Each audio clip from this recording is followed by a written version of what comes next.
తండ్రి చిత్తం కొరకు యేసయ్య ప్రాణమే వదులుకున్నారు. నేను తండ్రి చిత్తం కోసం ఏం వదులుకోగలను? అరే విలువైనవి మంచిని వదులుకున్నారు, పనికి మాలిన కూడా వదులుకోవా? నువ్వు నష్టం చేసేది కూడా వదులుకోవా? ప్రమాదకరమైనది కూడా వదులుకోవా?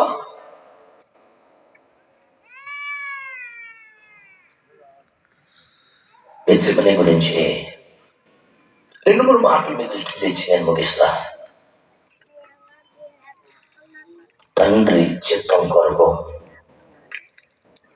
ఏదైనా వదులుకోవాలి. అదే గెత్సెమనే సందేశం.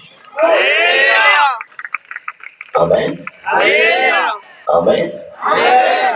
బిడ్డలారా, యేసయ్య ప్రార్థన చేస్తున్నాడు కదా,